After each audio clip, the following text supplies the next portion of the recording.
Welcome back to our series, 10 Lessons from Doing Virtual Events. Roberto Monaco here with Influenceology, wishing you a phenomenal, outstanding New Year. It's going to be fun. I just know this year is going to be amazing. And in this video here, we're going to talk about my fifth lesson, which is this. Storytelling is still the secret sauce. And if you are doing one-on-one presentations, Zoom presentations, if you're recording videos, if you're doing live videos, if you're doing virtual talks, if you're writing email, if you have a website, then you want to use storytelling. As simple as that. Now, I live in here in beautiful Mount Pleasant, South Carolina, and I heard this story about years ago during the summer day. These ladies were walking around, and here in the summer it gets really, really hot and humid, July, and then there was like a terrible, humid and hot day, and the ladies goes, you know what? Let's jump in the pond. And here in Mount Pleasant have all these ponds, and these ladies jump in the water. They remove their clothes, they jump in the water. They start swimming naked, and then all of a sudden they saw this man walking towards the pond, this farmer, and the ladies like cover themselves. You creeper, leave. We're not gonna leave the pond here. We're swimming naked. Leave. And the guy looked at them and just kept walking towards the little pond. And the ladies start freaking out. Leave. And the farmer, right, this man, approached the little pond and said, I'm sorry, ladies. I didn't came here to see you swimming around naked, not at all. I came here to feed the alligators, And storytelling, just like the alligators, have the power to cause people to what?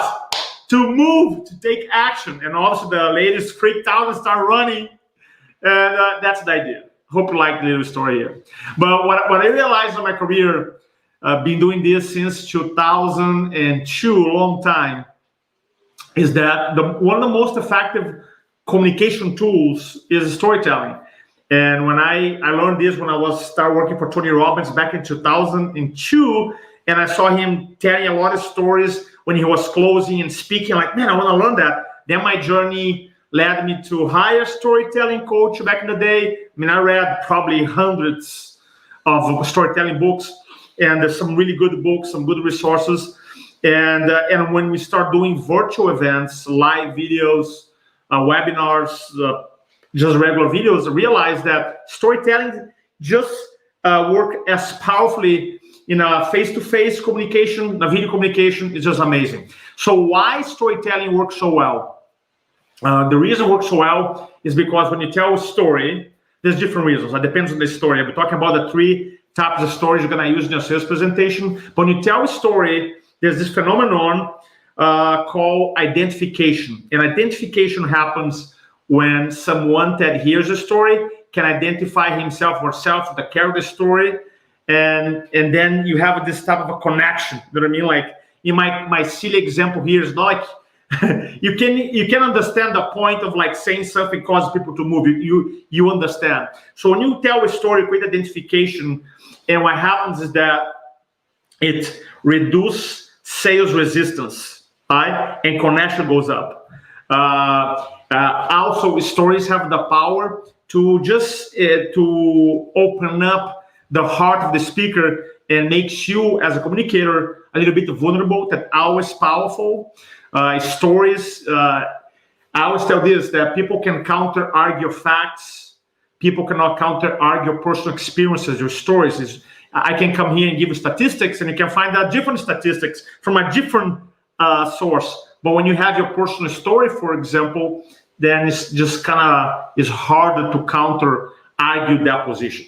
Now, there's so many reasons why any entrepreneur, for coach, consultant, executive salesperson, to use storytelling. I'm not going to get into all the reasons here, but what I found is that when you're doing virtual presentations, when you're doing webinars and live videos and online events, you got to be able to really exercise that storytelling muscle.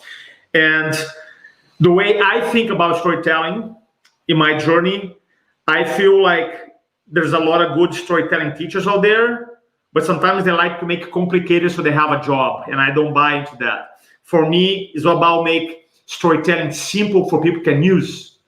So I personally feel there's 3 types of stories. How many types? 3 types. When I write it down, there's 3 types of stories. And if you're doing a webinar, for example, you're going to use the 3 types of stories. If you're doing you have a 2-hour event, you have an online event, you're going to do usually the 3 types of stories. I usually, even if I do a half an hour presentation, I'm still going to use these 3 types of stories, okay? Number 1, write this down, is your personal story. And your personal story, some people like to call the name the hero's journey story, is the story to explain why you're there speaking.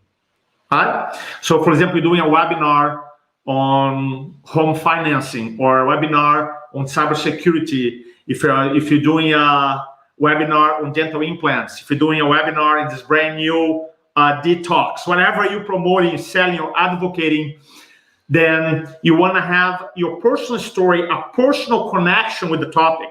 That is critical. Right? You always want to have a personal connection with the topic.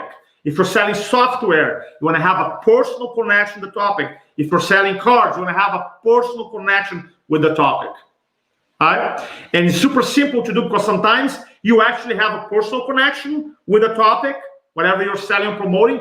But if you don't have, if it's brand new to you, you may find that your mom had a connection to the topic, your dad had a connection, your brother or sister, best friend had a connection. There's always a way for you to find the personal connection with the product through storytelling, why you're there speaking, why you're there presenting, why you're there advocating. That's number 1, personal story. Now, a lot of people ask me, Roberto, I get it, right? Because it creates emotion, explain my purpose, explain my passion, helps you people go from the logical mind to the emotional mind, increases the value of my message. There's all these benefits, right? I understand, but they ask me, where specifically do I tell the story? In the beginning, the middle, the end? Now, I've seen done in all different ways. You can tell the story in the beginning of a presentation, which is awesome. You can tell your personal story in the end. Some people do it. I don't like it because I usually ask why you're doing that. They say, well, because I want to finish up my presentation in a high emotional state. To say, great, you can do that different ways, right? But what happens is that if you tell your personal story about why, your personal connection with your product or service or idea, in the end, you lose all the rapport, right? You lose all the rapport. So that's why I like tell the beginning. Now, there's different ways you can do and tell a story in the end. Or you can tell the story in the middle of your talk. Now, there's something that I call story hack I developed, where you can tell the story at the beginning of a presentation. If you're going to a sales presentation, why they're representing. And it's something called you open a loop. Right? People open loop meaning like just think in terms of a cliffhanger on TV. If you ever watch a TV show and you watch a series and you get super excited, be like, oh, episode number 1 just finished. You got to act the next one, right? Because you know what's going to happen. That's called cliffhanger. In communication, they call open loop. So you tell a good story, emotional story, and you finish up. Then you're going to complete in the end. That's one of my favorite ways to do it. Right? So personal story. So make sure why your company exists, why they're presenting a product or service, you gotta have it. And you also gotta be able to tell the story in 10 minutes, 5 minutes, 2 minutes, 3 minutes. Depends on the context. People are so caught up on how many minutes should it be? Well, the answer is always depends. The answer is always depend. Why? Because context is king. Right? Becoming a good storyteller is hard work because sometimes you gotta tell the same story in 2 minutes or 10. Sometimes you can really, if you have like an hour, 30 minutes, then you can get into it. All right, number 1, personal story. You gotta have that. Number 2, your clients or patient stories. Obviously, you wanna create identification to make sure your audience of one or audience of many can identify himself or herself with the character of the message. Let's say you. By the way, this is a very important transition. Please write it down. When you're quote unquote explaining your content. And when I go into storytelling, you say, you should buy this because ABC, then you go, let me give an example. Right? Write it down. Let me give an example. Then you go, let me give an example. And now your brain goes, let me give an example. And now you have a story to tell. Right? And when it comes to your client stories and patient stories, one of the most effective things that you can do for your sales, influence, persuasion, communication, leadership career is to have a story database. Because I know that you know that I know that you have a lot of stories. We get it. Now, the challenge that I've seen is that sometimes people go into these quote-unquote Zoom meetings, videos, live videos, webinars, and they don't tell. Not because they don't have them, because they're not using storytelling strategically. Does that make sense? So one of the exercises that I have my clients to do is this. You list all the problems that you solve. I'm sure you solve between 8 to 10 problems, your business, 8 to 10. And for every problem, you have what? A story, a success story of how you can help someone. That's simple. So I said, Roberto, I solved 3 problems. You want to have at least 3 problems. Simple as that. All right. We have some comments here. Let's see. Dr. Paula, what's up? What's up?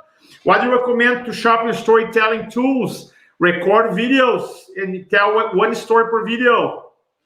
Brother, you're a master storyteller. My brother, Dr. Bob Dornell, love you, brother. I'm going to call you, man. I got to talk to you about something. Anyway, right, so we have your personal story while you're there speaking. Número 1, número 2, client story or patient story. You were talking, then you go, hey, let me give an example. Then come back. Now, that story to be effective must to create identification. Remember the term identification? Was a guy actually, Burke from 1960s was a rhetorician. They developed this concept called identification. When you tell a story, and the character, this person here, audience, identify himself or herself, the character, boom, creates this connection, and now sales resistance goes down. Judgment goes down. People are caught up behind the story, and now connection goes up, and you create this atmosphere for influence. How cool is that? All right? So we have personal story, you have clients or patient stories. Then the third type of story is, I call the Swiss Army knife story. And the Swiss Army knife story is the silly story here that I use about the ladies that were swimming naked and the farmer came. That's not my personal story. That's not client story. That is a Swiss Army knife story. It's a story I call Swiss Army knife stories because you can use to illustrate anything. Right? So, for example, so when you go into your sales presentations, I like to make this super simple so you get it. 1, you always want to ask yourself, what's the major points I'm trying to illustrate in any communication? If you write an email, on a website, if you're recording a video, a live video, webinar, you ask, what are the major points you are trying to communicate? So I was going to have some major points between, usually depending on the presentation, right? Depends on the context. You're going to have, let's say, an hour webinar between 3 to 5 major points. Too many points people don't remember. So now you're gonna ask, what is an example of that? Okay, what is an example of that? And then you're gonna go inside your mind, you're gonna search for a story per example. And sometimes it's gonna be a Swiss Army knife story, just like my example here, the alligator story, or might be a client story or patient story. And those client stories, patient stories always wanna be connected or illustrating the fact that you can help solve one of your audience's problems, right?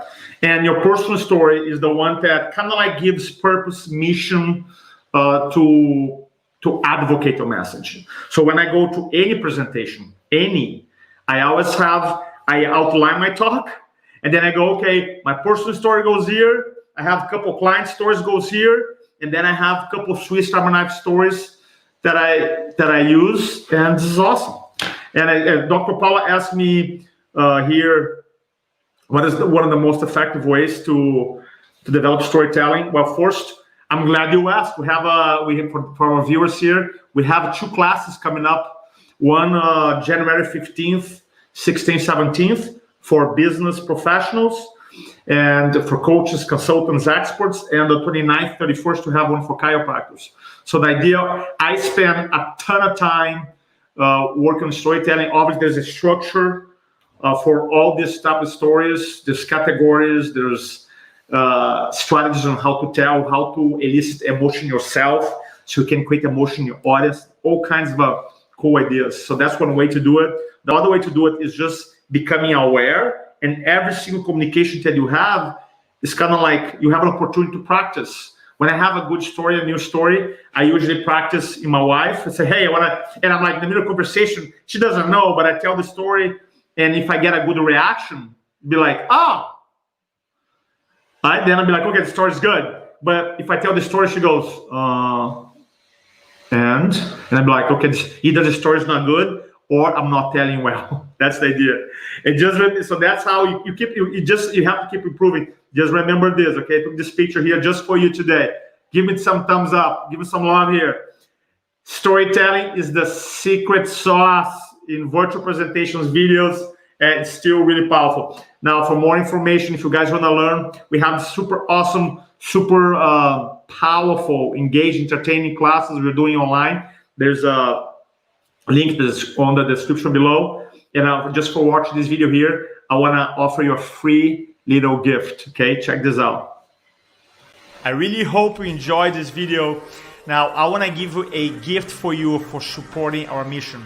We have a class called the 10 Beliefs of the Master Influencer. And the reason we developed this class is because, like in any other area in life, your beliefs drives your behaviors, which leads to results.